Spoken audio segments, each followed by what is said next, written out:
Shalom semuanya. Aplikasi Alkitab YouVersion yang telah di-download lebih dari 500 juta menyatakan bahwa ayat yang paling banyak dibaca sepanjang tahun 2022 berdasarkan pemakai di seluruh dunia adalah Yesaya 41 ayat 10 yang berkata demikian. Janganlah takut, sebab aku menyertai engkau. Janganlah bimbang, sebab aku ini Allahmu. Aku akan meneguhkan, bahkan akan menolong engkau. Aku akan memegang engkau dengan tangan kananku yang membawa kemenangan. Jadi pembaca Alkitab di seluruh dunia sepanjang tahun 2022 mengharapkan dan mendoakan terjadinya kemenangan. Artinya menjadi pemenang. Haleluya. Tuhan menjawab doa dan harapan itu dengan berkata, tahun 2023 adalah tahun untuk bangkit, jadilah pemenang. The year to rise up, be victorious. Haleluya. Siapa yang dimaksudkan dengan pemenang ini? Dalam pengertian bahasa Indonesia, kata menang memiliki pengertian sebagai berikut. Yang pertama, mengalahkan musuh, lawan, saingan. Yang kedua, memperoleh hadiah atau pendapatan. Yang ketiga, tekun, rajin, tidak tergesa-gesa. Dalam Alkitab bahasa Inggris, kata menang diterjemahkan sebagai triumphant, yang memiliki pengertian sebagai berikut. Yang pertama, great victory, kemenangan besar. Yang kedua, great achievement, pencapaian atau keberhasilan besar. Yang ketiga, successful, sangat sukses. Yang keempat, rejoice, bergembira. Yang kelima, joy, sukacita. Perlu dicatat, arti menang atau kemenangan dalam Alkitab bahasa Inggris yang disebutkan dengan triumphant tadi tidak pernah berbicara mengenai keuntungan pribadi atau berkat secara pribadi. Memang iblis bekerja dengan tipu muslihat yang membuat orang-orang memusatkan hati dan pikirannya pada definisi sukses secara dunia yang berkonotasi pada materi dan fokusnya adalah keuntungan pribadi. Iblis mendorong orang-orang untuk hidup sukses dan menghalalkan segala cara yang tentunya di luar dari kebenaran firman Tuhan. Perlu dicatat, kita juga berbicara tentang berkat materi. Dan perlu digarisbawahi, ini bukan hanya untuk kepentingan pribadi kita saja, tetapi untuk digunakan bagi penginjilan, pemuritan, membantu orang-orang miskin, dan lain-lain. Jadi inilah yang dimaksudkan dengan berkat materi yang bukan untuk kepentingan pribadi saja. Tuhan menghendaki agar kita bangkit dan menjadi pemenang. Tuhan Yesus adalah sang pemenang. Kita harus menjadi serupa dengan gambarnya. Mengapa Tuhan Yesus disebut sebagai pemenang? Sesuai dengan ayat tema kita, 2 Korintus 2 ayat 14 yang berkata, tetapi syukur bagi Allah yang dalam Kristus selalu membawa kami di jalan kemenangannya. Dengan perantaraan kami, Ia menyebarkan keharuman pengenalan akan Dia di mana-mana. Dalam ayat ini jelas dituliskan bahwa Kristus adalah sang pemenang. Jalan yang dilaluinya adalah jalan kemenangan. Bagaimana Kristus dapat menjadi sang pemenang? Apakah Tuhan Yesus selama hidupnya tidak pernah mengalami kesusahan, ditolak, disalahfahami oleh banyak orang, mengalami pencobaan, atau masa-masa sengsara? Jawabnya adalah tidak. Tuhan Yesus mengalami semuanya itu.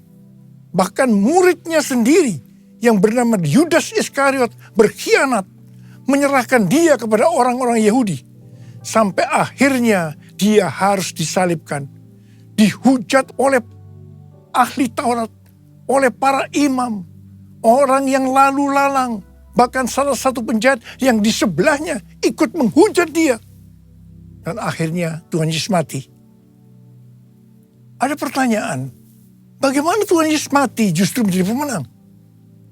Ibrani 2 ayat 14b sampai dengan 15 berkata, supaya oleh kematiannya ia memusnahkan dia, yaitu iblis yang berkuasa atas maut, dan supaya dengan jalan demikian ia membebaskan mereka yang seumur hidupnya berada dalam perhambaan oleh karena takutnya kepada maut. Di sini dengan jelas dituliskan, justru oleh karena Tuhan Yesus mati, dia keluar sebagai pemenang. Yesus mengalahkan dan memusnahkan iblis yang berkuasa atas maut. Sehingga orang-orang yang percaya kepada Tuhan Yesus akan diselamatkan dari kematian kekal selama-lamanya di neraka. Jadi untuk menyelamatkan kita dari mati kekal selama-lamanya, Tuhan Yesus harus mati. Dan pada hari yang ketiga, dia bangkit dari kematian. Sekali lagi, karena Tuhan Yesus mati, maka dia adalah sang pemenang. Yesus mati menjadi pemenang melalui jalan salib. Karena Tuhan Yesus menjadi pemenang melalui jalan salib, maka kita sebagai murid-muridnya, yaitu orang yang hidup sama seperti Kristuslah hidup, untuk menjadi pemenang, kita juga harus melalui jalan salib atau pikul salib. Memang berita tentang pikul salib atau jalan salib ini sudah tidak populer bagi sebagian orang Kristen. Mereka mengira untuk masuk surga cukup mengalami kelahiran baru. Setelah itu hidup semau gue. Sekali lagi saya mau katakan, untuk menjadi pemenang kita harus melalui jalan salib. Dia yang harus semakin besar dan kita harus semakin kecil. Artinya kedagingan kita harus mati dan manusia roh kita harus semakin kuat. Untuk itu kita harus terus diproses, dikuduskan oleh firman Tuhan dan Roh Kudus sehingga menjadi serupa dengan gambar Yesus. Proses pengudusan atau sanctification ini pasti sangat menyakitkan bagi kedagingan kita. Itulah yang disebutkan jalan salib atau pikul salib. Dalam pelayanannya, Rasul Paulus juga mengalami jalan salib atau pikul salib untuk menjadi pemenang. Dalam 2 Korintus 12, Rasul Paulus bersaksi bagaimana ia pernah diangkat ke tingkat yang ketiga dari sorga, yaitu Firdaus, dan mendengar kata-kata yang tak terkatakan, yang tidak boleh diucapkan manusia. Rasul Paulus berkata, supaya aku jangan meninggikan diri karena perkataan-perkataan yang luar biasa itu, maka aku diberi suatu duri dalam daging, yaitu seorang utusan iblis untuk menggocoh aku, supaya aku jangan meninggikan diri. Rasul Paulus sudah berseru 3 kali kepada Tuhan, supaya utusan iblis mundur daripadanya. Tetapi Tuhan menjawab, cukuplah kasih karuniaku bagimu, karena justru dalam kelemahanlah kuasaku menjadi sempurna. Rasul Paulus berkata, sebab itu terlebih suka aku bermegah atas kelemahanku, supaya kuasa Kristus turun menanggung aku. Karena itu aku senang dan rela di dalam kelemahan, di dalam siksaan, di dalam kesukaran, dan di dalam penganiayaan dan kesesakan oleh karena Kristus. Sebab jika aku lemah, maka aku kuat. Dalam melayani pekerjaan Tuhan, saya pun mengalami seperti yang dialami oleh Rasul Paulus. Supaya saya tidak sombong, Tuhan juga berikan duri dalam daging. Sesuatu yang menyakitkan. Itulah yang disebut jalan salib atau pikul salib. Saya rela dan saya mengerti untuk menjadi pemenang harus mengalami ini. Lukas 14 ayat 27 berkata, barang siapa tidak memikul salibnya dan mengikut aku, ia tidak dapat menjadi muridku. Yesus, domba Allah, mulia namamu. Yesus, domba Allah, mulia namamu. Mulia namamu.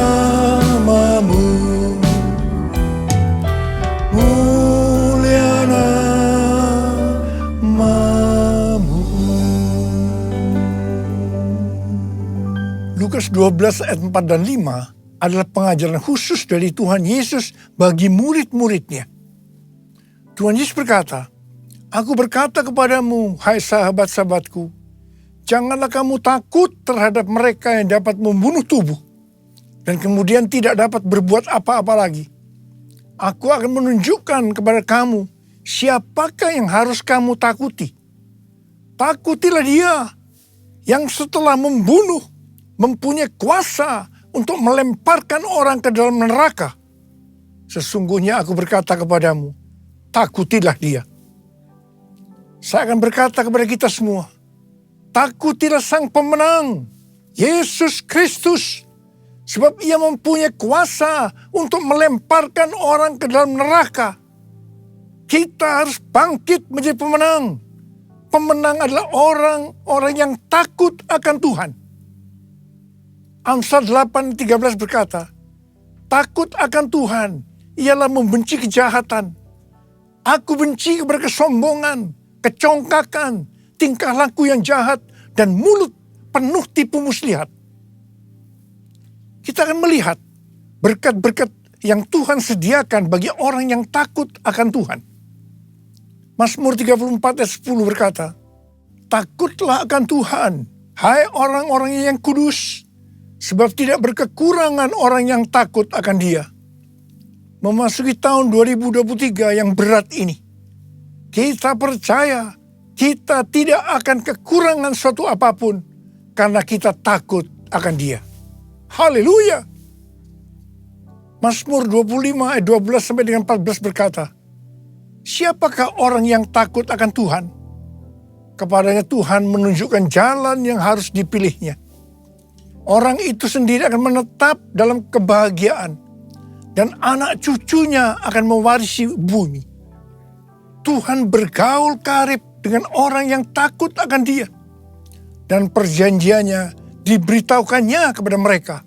Haleluya! Sekali lagi, saya mau katakan kepada kita semua, bahwa kita harus takut akan Tuhan. Yang mau takut akan Tuhan katakan amin.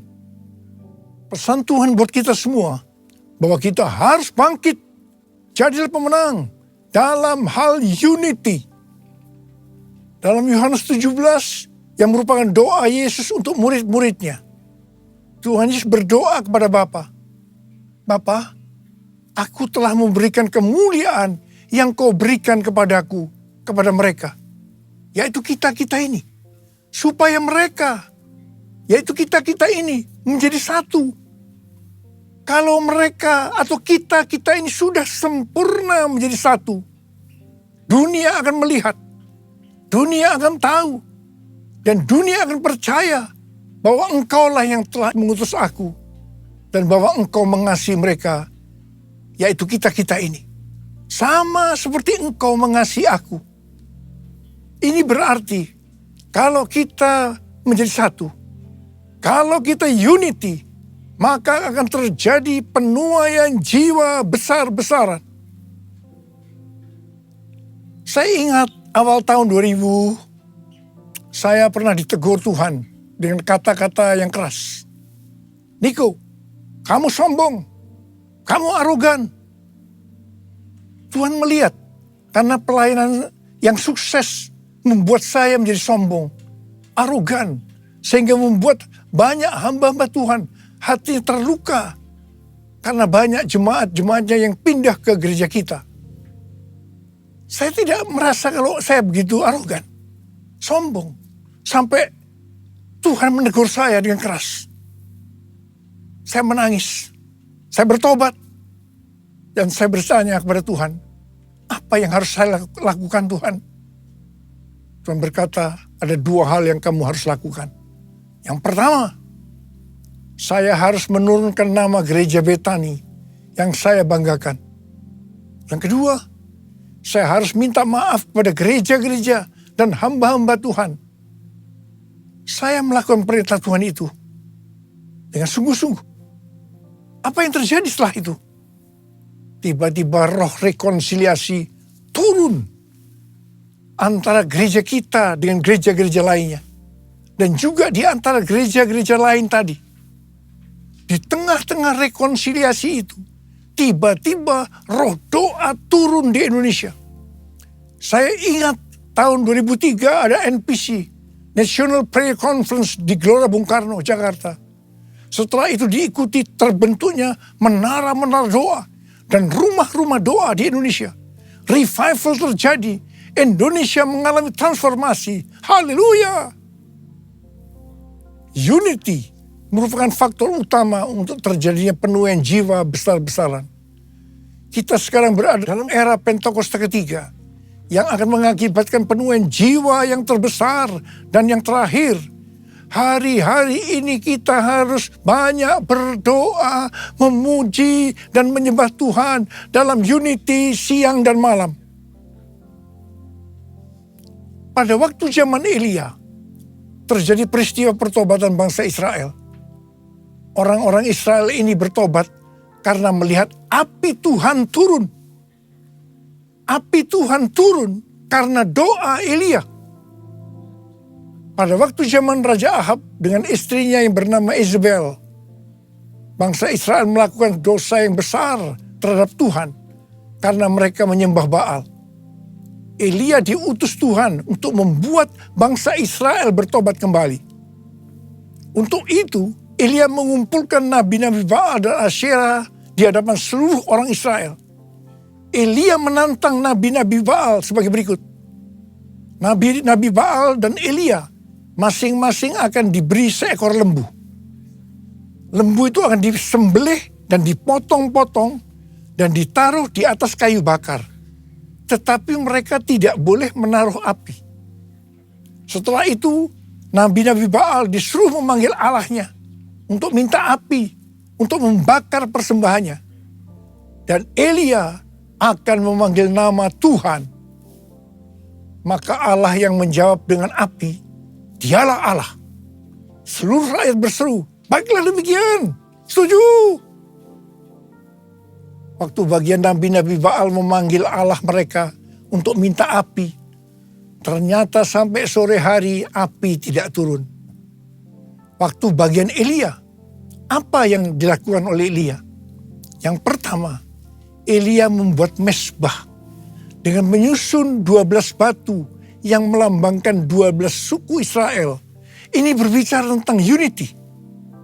Yang kedua, Elia menaruh kayu api dan potongan-potongan lembu di atasnya. Dan yang ketiga, Elia menyuruh menyiramkan ke atas kurban bakaran dan kayu api itu dengan 12 buyung air. Dan yang keempat, setelah itu Elia berdoa demikian. Ya Tuhan, Allah Abraham, Ishak dan Israel, pada hari ini biarlah diketahui orang bahwa Engkaulah Allah di tengah-tengah Israel, dan bahwa aku ini hambamu, dan bahwa atas firman-Mu lah aku melakukan segala perkara ini. Jawablah aku ya Tuhan, jawablah aku, supaya bangsa ini mengetahui bahwa Engkaulah Allah ya Tuhan, dan Engkaulah yang membuat hati mereka tobat kembali. Apa yang terjadi setelah Elia berdoa? Lalu turunlah api Tuhan, menyambar habis kurban bakaran, kayu api, batu dan tanah itu. Bahkan air yang dalam parit itu habis dijilatnya. Ketika seluruh rakyat melihat kejadian itu, sujudlah mereka serta berkata, Tuhan, Dialah Allah. Tuhan, Dialah Allah. Terjadi pertobatan secara besar-besaran. Haleluya! Jadi, sebelum Elia berdoa, dia membuat mezbah dari 12 batu yang melambangkan 12 suku Israel yang berbicara tentang unity. Sekali lagi, unity adalah faktor utama untuk terjadinya penuaian jiwa besar-besaran. Hari-hari ini kita perlu lebih banyak berdoa, memuji dan menyembah Tuhan dalam unity siang dan malam. Lord, I worship you. Lord, I worship you. As I bow down on my knees, I worship you.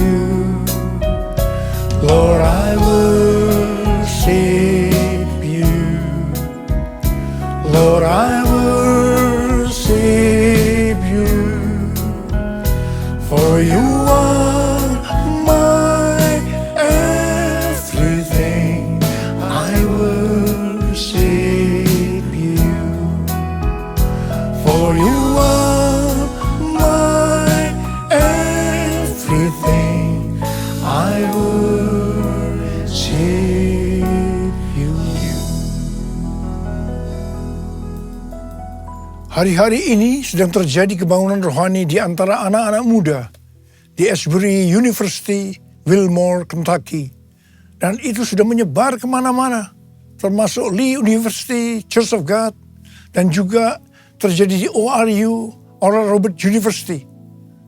Kebangunan rohani ini dimulai ketika mereka berdoa, memuji, dan menyembah Tuhan dalam unity, dan kemudian api Tuhan yang kita kenal dengan api Pentakosta ketiga turun.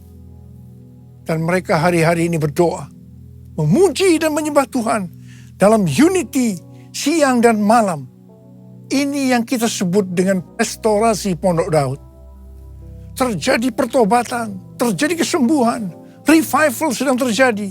Api Pentakosta ketiga sedang dicurahkan di Amerika.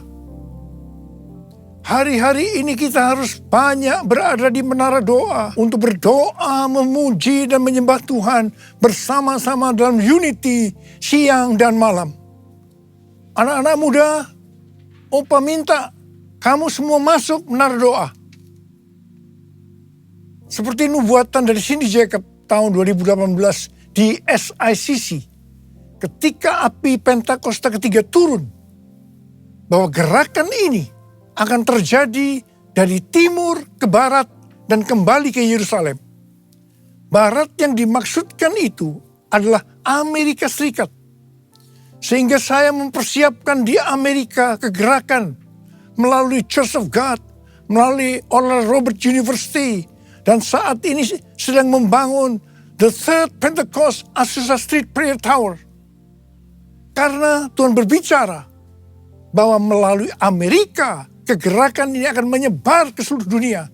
Dan sekarang nubuatan itu sedang terjadi. Api Pentakosta ketiga sedang turun di Amerika Serikat. Dan itu akan menyebar ke seluruh dunia.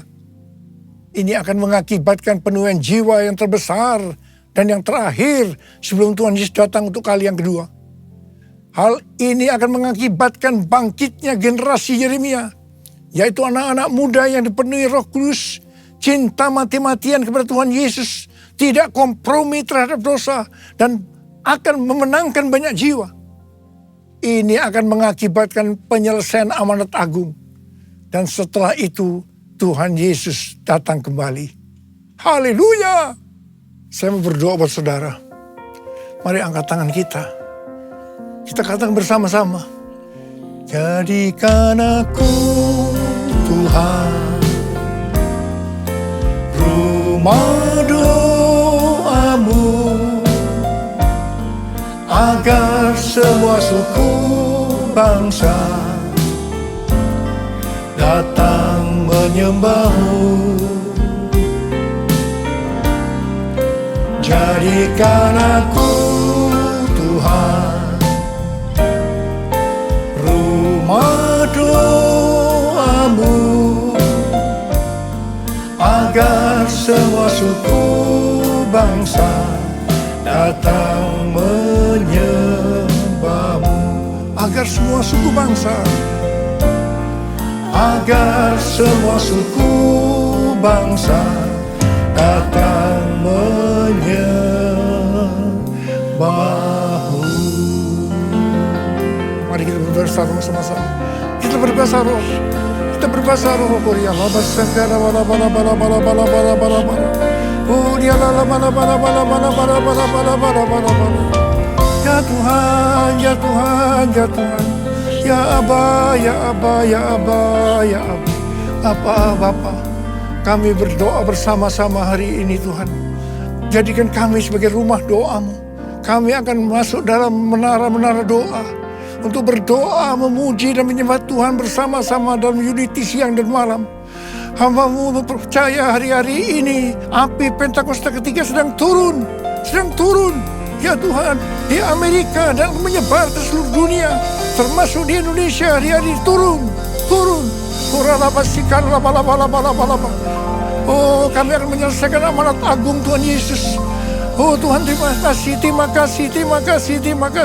Oh, terima kasih ya Abah. Jadikan kami sebagai rumah doa-Mu. Jadikan aku Tuhan rumah doa-Mu, agar semua suku bangsa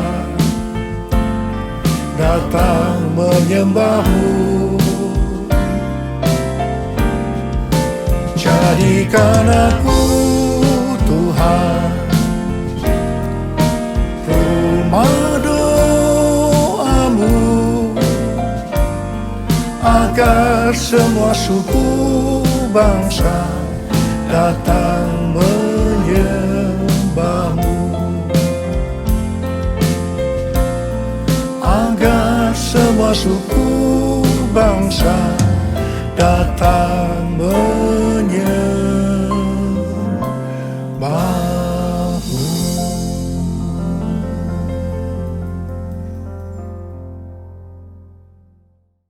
Mari saudara-saudara, kita akan masuk dalam perjamuan kudus. Kita akan mengingat ayat ini. Sebab setiap kali kamu makan roti ini dan minum cawan ini, kamu memberitakan kematian Tuhan sampai Ia datang. Perjamuan kudus adalah perjamuan Tuhan Yesus sendiri. Setiap kali kita masuk dalam perjamuan kudus, ini pesan Tuhan Yesus pada kita semua. Biarlah ini menjadi peringatan akan daku. Peringatan akan daku. Karena itu mari arahkan hati kita kepada kebaikan Tuhan. Kita akan mengingat kebaikan Tuhan. Mari tundukkan kepala. Bapa, siapakah kami sebelum kami mengenal Engkau? Kami semua orang berdosa. Upah dosa adalah maut, mati.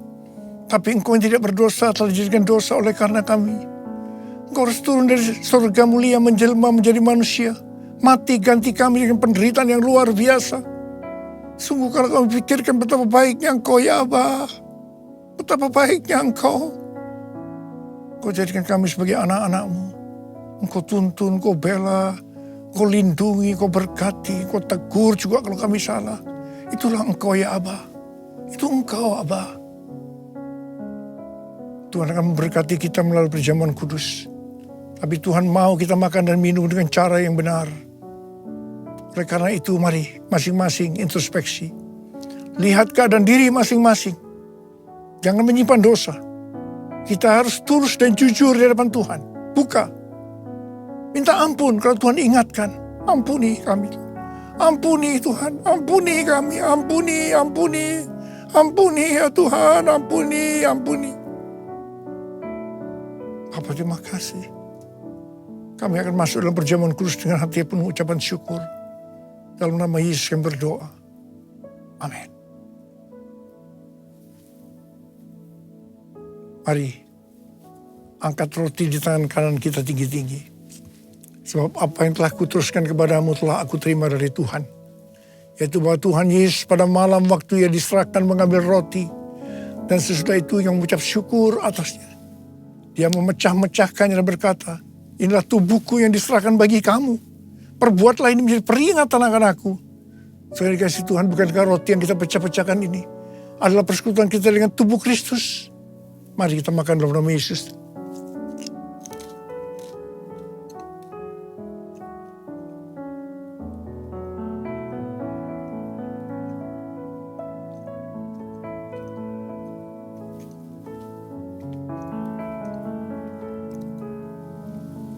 Angkat cawan di tangan kita tinggi-tinggi. Mungkin juga yang mengambil cawan sudah makan lalu berkata, cawan ini adalah perjanjian baru yang dimenterkan oleh darahku. Perbuatlah ini setiap kali kamu meminumnya menjadi peringatan akan aku. Sudah dikasih Tuhan, bukankah cawan pengucapan syukur yang atasnya kita ucapkan syukur adalah persekutuan kita dengan darah Yesus.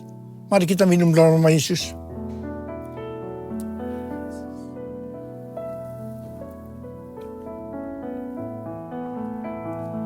Angkat tangan kita bersama-sama. Ucapkan syukur dan terima kasih. Dengan suara, jangan diam. Tuhan, terima kasih ya Tuhan. Terima kasih ya Tuhan, terima kasih. Oh, terima kasih ya Abah. Terima kasih ya Tuhan. Oh, hamba berdoa buat yang sakit ya Tuhan. Yang sakit boleh angkat tangan. Terimalah berkat, kesembuhan. Terimalah kesembuhan. Terima kesembuhan. Terima. Sembuh dalam nama Yesus. Sembuh dalam nama Yesus. Sembuh dalam nama Yesus. Urapan-Mu turun ke atas kami ya Tuhan. Urapi kami. Urapi kami ya Abah. Urapi kami. Urapan Tuhan turun. Terima. Kami terima Tuhan. Kami terima pengurapan. Kami terima. Terima kasih Abah. Terima kasih. Dalam nama Yesus. Amin. Sekarang mari angkat tangan saudara. Terimalah berkat Tuhan. Kasih karunia berlimpah-limpah daripada Allah Bapa dalam Anak yang tunggal Yesus Kristus. Persekutuan yang manis dengan Roh Kudus menyertai saudara sekalian mulai hari ini. Sampai Tuhan Yesus datang menjemput kita di awan-awan. Dan bahkan sampai selama-lamanya. Yang percaya bersama-sama katakan, Amin. Tuhan Yesus berkati berlimpah-limpah.